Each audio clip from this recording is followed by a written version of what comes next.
धीरेन्द्र कुमार मिश्रा, जी। अधीक्षक राजभवन उद्यान। राजभवन में राज्यपाल जी की सेवा के लिए लगभग 2 एकड़ में गृहवाटिका है। इस गृहवाटिका में मौसमी सभी प्रकार की सब्जियां तैयार की जाती हैं और महोदया जी की सेवा में दी जाती है। ये देखिए सामने, ये देखिए आप कैसे मतलब यहाँ पे जो भी एक इंटीग्रेटेड फार्मिंग सिस्टम बोल सकते हैं, विभिन्न प्रकार की क्रॉपें एक ही एकड़ में करने के लिए किसान भाई इसको देख भी सकते हैं कि, और ये इरिगेशन जो हम कहते हैं सिंचाई के लिए इन्होंने एक पाइप में उसमें छेद करके छोटे छोटे, जिससे एक रेन सिस्टम का मतलब एक पौधे को रेन के तरीके से जैसे बारिश होती है उसी तरीके से इसमें किया मैं हुआ है। बताऊं, जो रेन सिस्टम है जी इसकी जो ड्रॉपलेट्स है जी, वो बहुत फाइन है ओके और पौधों के ऊपर गिरने पर जी किसी भी प्रकार का हानि नहीं, बल्कि जी जो पौधे का जो स्टोमेटल छिद्र होता है वो खुल जाता है। जी इससे पौधे को बहुत लाभ पहुंचता है। जी पूरे पौधे की धुलाई हो जाती है। साथ ही साथ हमने नीचे ड्रिप लाइन भी डाल रखा है, जी तो सही समय पर सही मात्रा में पानी हमें देना हो जी तो ड्रिप का प्रयोग करना है। जी इसके साथ ही साथ आप देख सकते हैं, थोड़ा इधर दिखाइए, जी तो देखिए मल्चिंग हमने इसमें कराया है। जी यह मल्चिंग इसी किचन गार्डन से निकलने वाले जो वेस्टेज है, जो वेस्ट मटेरियल है, सूखी पत्तियां हैं, हरी पत्तियां हैं, जी उनको बिछा दिया हमने। जी। इससे नमी का रख रखाव, साथ ही साथ हमारे पौधे के उत्पादन पर इसका अच्छा प्रभाव पड़ता है। जी, बहुत बढ़िया है। ये किसान भाई जो भी उनका वेस्ट है उसको यूज़ कर सकते हैं। पूरी तरह जी। प्राकृतिक खेती, जी प्राकृतिक खेती आजकल बड़ी चर्चा में है। जी हमारा शीर्ष नेतृत्व भी चाह रहा है कि देश में प्राकृतिक खेती को बढ़ावा दिया जाए। जी तो प्राकृतिक खेती का जो मूल मंत्र यह है कि खेत से निकलने वाले वेस्टेज को फिर खेत में ही प्रयोग करके जी उससे खाद के रूप में हम लाभ ले लें। जी, तो देखिए हमने मल्चिंग करा रखा है। ये बहुत बढ़िया स्टेप है हमारे जो माननीय राज्यपाल महोदय जी द्वारा कि किसान भाई इसको ऑर्गेनिक फार्मिंग को, नेचुरल फार्मिंग को प्रमोट करके अपने ही, और इसको सर आपका क्या कहना है, जो हमने अभी आपसे डिस्कस किया कि अगर इसी मॉडल को कोई सिटी में अगर 1 एकड़ ज़मीन लेके उसको एक टूरिज़्म के टाइप एग्रो टूरिज़्म बनाए तो आपकी उसके ऊपर क्या राय है कि आपको कैसा लगता है अगर कोई बिजनेसमैन इस चीज़ को करे शहर के अंदर, ताकि फसल के बारे में पता चल सके? समय आ गया है और अच्छी चीज़ों को हर स्तर पर प्रमोट करने की ज़रूरत है। वो चाहे किसान के स्तर पर हो या व्यवसायी के स्तर पे हो या सरकारी संस्थाओं के स्तर पे हो। समय है, उचित समय है और हमें प्राकृतिक खेती को अपनाना ही पड़ेगा। और जब तक हम इसको नहीं अपनाएंगे स्वास्थ्य के दृष्टि से सुरक्षित नहीं रह पाएंगे। सर आप जैसे मेरे को अभी टमाटर दिखा रहे थे कि इस टमाटर के जो आपने ये मल्चिंग में किया हुआ है, तो इस पे जो उत्पादन आया उसके साथ में आपका क्या एक्सपीरियंस है, क्या कहना जो आपने ये किया है? नीरज जी, ये उत्पादन देखिए टमाटर का जी। प्राकृतिक खेती की बात करते हैं जी तो सबसे बड़ी चुनौती के रूप में आता है उत्पादन। जी। लोग कहते हैं कि उत्पादन घट जाएगा जी या हमारा फसल जो है बहुत कमज़ोर होगा। मैं इस चीज़ को बार बार कहता हूँ, कई बार कहता हूँ कि प्राकृतिक खेती में जब तक आप इंटीग्रेटेड अप्रोच नहीं लगाएंगे, समन्वित अप्रोच नहीं लगाएंगे जी, तब तक आप सफल नहीं होंगे। और यदि आप समन्वित अप्रोच लगाते हैं तो किसी भी तरह से अन्य खेती की अपेक्षा प्राकृतिक खेती में उत्पादन कम नहीं होगा, बल्कि ज़्यादा ही होगा। इसका स्पष्ट प्रत्यक्ष उदाहरण आप सर इसमें कितना होगा, लगभग कितना केजी हो सकता है? आधा किलो या 500-600 ग्राम होगा? 400? एक गुच्छा जो नीचे है, ये गुच्छा कम से कम 1 किलो है। ओके। हाँ, और इस पूरे पेड़ से हमें अभी इसमें कम से कम 2 किलो फल लगे हुए हैं। अभी तो ये शुरुआत है, ये देखिए सब जी जी अभी आ रहा, फ्लावरिंग स्टेज में है।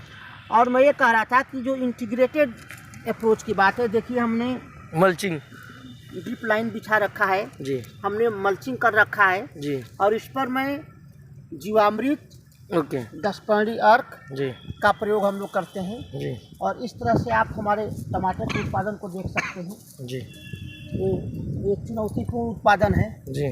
तो यदि ये है कि यदि आप प्राकृतिक खेती के किसी एक घटक पे आप करेंगे 15-20 सफलता न मिले, लेकिन सारे घटकों को समन्वित करते हुए आप जब करेंगे तो आपको निश्चित रूप से सफलता मिलेगी। मतलब उत्पादन जो ये कहते हैं कि अगर केमिकल के बिना पौधा कहाँ से अपने न्यूट्रिशन पूरे करेगा, उसका जीता जागता एग्जांपल है कि पौधा अपने आप पूरा कर लेता है अगर आप सही तरीके से और सही पैकेज एंड प्रैक्टिस करते हैं तो। प्राकृतिक खेती के जो सारे आयाम हैं उनको एक साथ आपको करना होगा। ओके, एक साथ करना होगा, जिसमें सिंचाई से लेके मल्चिंग तक, और जो हमारे जो टूल हैं, जो हमारे जैविक टूल हैं, जैसे 10 माली अर्क है, जीवामृत है, घन जीवामृत है, नेमास्त्र है, अमृत पानी है, गौमूत्र है, इसको सारा मिलाते हुए करेंगे तो किसी भी दशा में उत्पादन कम नहीं होगा। चलिए सर, बहुत बढ़िया, अच्छा लगा। बताइए सर। हम लोग बागवानी करते हैं, बाग लगाते हैं, लेकिन बाग के ज़मीन को पूरा उपयोग नहीं कर पाते हैं जी। बाग के नाम पे उसको गंदा छोड़ देते हैं जी। हम पेड़ों के पास का ज़मीन साफ सुथरा रखें जी, और बाकी जो खाली ज़मीन है उसमें हम फसली कर लें जी। आप प्याज लगा सकते हैं, लहसुन लगा सकते हैं, जब तक हमारे बाग के पौधे छोटे हैं जी। यदि बाग का पौधा बड़ा हो जाए, छाया ज़्यादा आ जाए, तो उसमें हल्दी और अदरक की खेती आप कर सकते हैं जी। तो इस तरह से आप बाग के साथ साथ अतिरिक्त आय प्राप्त कर सकते हैं। और जब तक ये नहीं करेंगे तब तक हमारे आय में ये आपका कहना है कि जो हमारे किसान भाई बागवानी करते हैं फ्रूट्स की, उनका जो नीचे का स्पेस हो जाए, जो 8-10 फुट गैप लेके देते हैं, 8 बाई 10, 10 बाई 12 का, उसको जब तक आपका पौधा बड़ा नहीं हो रहा 3 साल का, तब तक आप उसको उपयोग में लाके उससे आमदनी लीजिए। क्योंकि 3 साल तक फल भी आपको कोई आमदनी नहीं देगा। उसके बाग के नाम पर उस जमीन को खाली मत रखिए। ओके, ठीक, क्योंकि प्रायः फलदार वृक्ष जो है 3 मीटर से लेके 10 मीटर की अंतराल पे लगाए जाते हैं। हाँ, 10-11 का बीच की जमीन है उसको खाली न छोड़ें। आप कोई ना कोई फसल, जैसे लहसुन है, प्याज है जी। और जब छाया ज़्यादा बढ़े तो उस दशा में आप अदरक और हल्दी की खेती कर सकते हैं। चलिए, बहुत बढ़िया आपने सर। अच्छा, ये दिखाइए हमारा जी। देखिए अमरूद के बाग हैं और बीच में हमने जो है प्याज लगा रखा है और लहसुन भी लगा रखा है जी। बताइए सर। ये मचान पद्धति है जी। मचान की चर्चा तो बहुत जोरों पे रहती है किसानों के बीच में, लेकिन प्रायः मचान देखने को मिलता नहीं है जी। लेकिन हम मचान पद्धति से यदि खेती करें, खासतौर से साग भाजी की, तो अच्छा उत्पादन प्राप्त कर सकते हैं कम से कम लागत में। देखिए ये मचान है, ये 1 मीटर ऊंचा मचान है। ये छोटे फसलों के लिए, जैसे टमाटर हो गया, खीरा हो गया, कुदरू हो गया, परवल हो गया, इसके आगे आप देखिए 1.5 मीटर ऊंचा मचान है हमारे। सर, इस पे जो ये गोभी है, इस गोभी के ऊपर आप कोई और फसल चढ़ाएंगे? शायद आपने कोई फसल की बेल बीच में उसकी फूटा हुआ है। ये परवल का ओके जी। परवल की गांठें हैं। हाँ, परवल इसके ऊपर आ जाएगा बाद में। उसकी हमने कटिंग करा दिया है। हाँ जी। और परवल जब तक स्प्राउट होकर जब तक बड़ा होगा, इतना गोभी हो जाएगी, तब तक हमारी गोभी की फसल हो जाएगी जी। ये रहा परवल। हाँ, इस मचान से फसल उत्पादन पे कोई प्रभाव नहीं पड़ना है जी।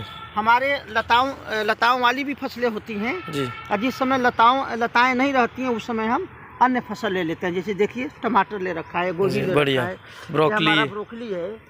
और जब परवल और कुंदरू का बेल जब तक आएगा तब तक ये फसल हमें मिल जाएगी।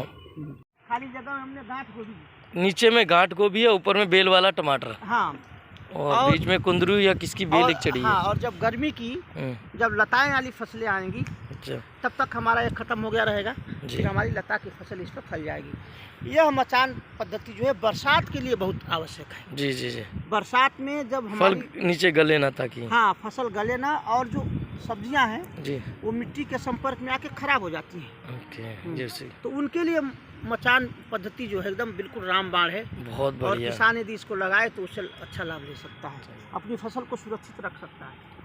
ये देखिए 1.5 मीटर ऊंची मचान है।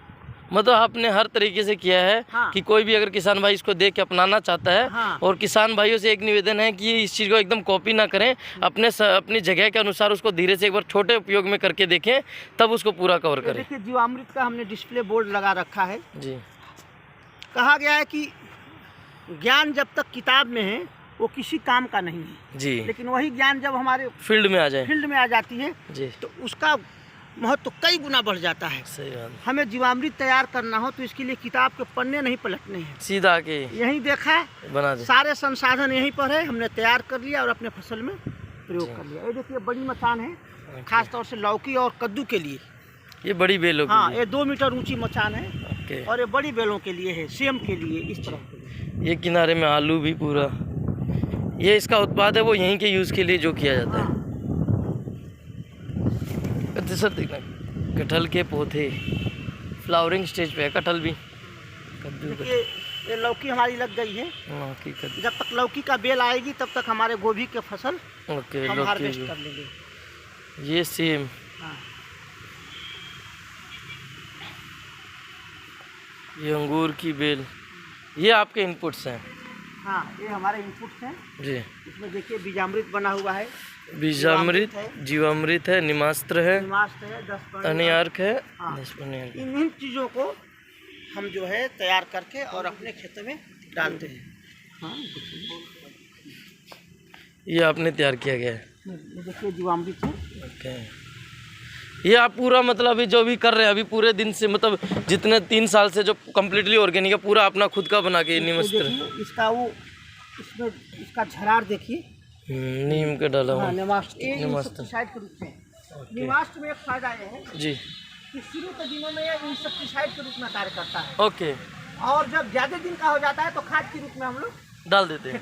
ओके, मतलब सीधी बात है हमारी बायोलॉजिकल चीज़ें हेल्प ही करती है। हाँ, हाँ। ये अपना 10 पर्णी अर्क है। हाँ, इसमें ये भी गर्म। हाँ, ये आपका मेरे को बहुत अच्छा लगा कि आपने यहाँ पे बाल्टी रखी हुई है ना नीचे जी।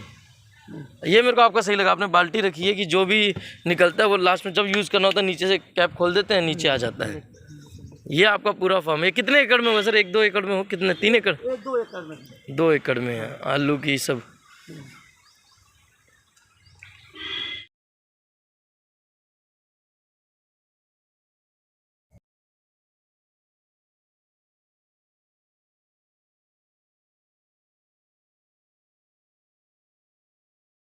अभी हम लोग राजभवन में थे, तो राजभवन में जो हम जब जैविक खेती या फिर प्राकृतिक खेती करते हैं तो सबसे पहले देसी गोवंश का नाम आता है। तो ऐसे ही हम राजभवन में जो गौशाला है उसी के अंदर आए हैं।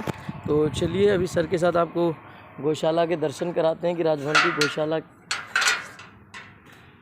जी सर, आप बताइए, जो हमारी जैविक खेती में हम सबसे पहले बात करने से पहले देसी गोवंश के बारे में बात करते हैं। तो आप लोग के जो यहाँ पे देसी गोवंश है, क्या कौन कौन सी नस्ल से है, क्या कैसे आप लोग यहाँ पे उनका जो भी गोबर गौमूत्र के ऊपर क्या कार्य करते हैं? देखिए, यदि हम प्राकृतिक खेती की बात करते हैं और गाय गोबर और गौमूत्र की बात न करें तो शायद हमारी ये पहली असफलता होगी जी। क्योंकि प्राकृतिक खेती का मूल ही है गाय गोबर और गौमूत्र। हमारे राजभवन में गौशाला है जिसमें साहिवाल नस्ल की गायें हैं, साथ ही साथ गिर नस्ली भी गायें हैं हमारे पास, गिर गाय भी हैं। और हम लोग इसी गौशाला के गोबर का प्रयोग करके अपने पूरे राजभवन में जो भी फसल उत्पादन का कार्य करते हैं। गौमूत्र का उपयोग करके हम लोग, आप थोड़ा ये बताएं गौमूत्र का आप लोगों ने कैसे कलेक्शन का ये बनाया है? जैसे जी, गौमूत्र का उपयोग करके हम लोग जीवामृत, घन जीवामृत, बीजामृत, निमास्त्र, जो भी प्राकृतिक खेती के टूल हैं जी, हम लोग इससे तैयार करते हैं। आइए देखिए, हम दिखाते हैं आपको। ये हमारा गौशाला है जी, और हम लोग इस तरह से ढलान बनाए हैं कि गौमूत्र नीचे की तरह नीचे आ जाए। और फिर ये हमने चैम्बर बना रखा है। ओके, हाँ, तो ये चैम्बर बना रखा है, इससे इसमें इकट्ठा हो जाता है, इकट्ठा हो जाता है। ये 2 चैम्बर है। ओके, ये 1 घन मीटर के 2 चैम्बर है। ठीक है। पहले चैम्बर में आता है तो जो उसका सॉलिड मटेरियल होता है वो बैठ जाता है। जो हमारा गौमूत्र है वो दूसरे चैम्बर में आ जाता है। फिर वहाँ से इसको थोड़ा सा हमने मैकेनाइज किया है। ओके, क्योंकि आजकल चाहे वो कर्मचारी हो या व्यक्तिगत हो, वो जल्दी हाथ से छूना नहीं चाहता है जी। तो मैंने इसको मैकेनाइज किया है कि कैसे गौमूत्र हम कलेक्ट कर लें। इसमें मोटर वगैरह डाल के देखिए, हमने एक सिस्टम दिया है। और ये गौमूत्र हमारा वहाँ से निकलेगा। अब यहाँ से आप 2 लीटर, 4 लीटर, 5 लीटर, 50 लीटर जितना लेना हो और अपना प्रयोग करना है।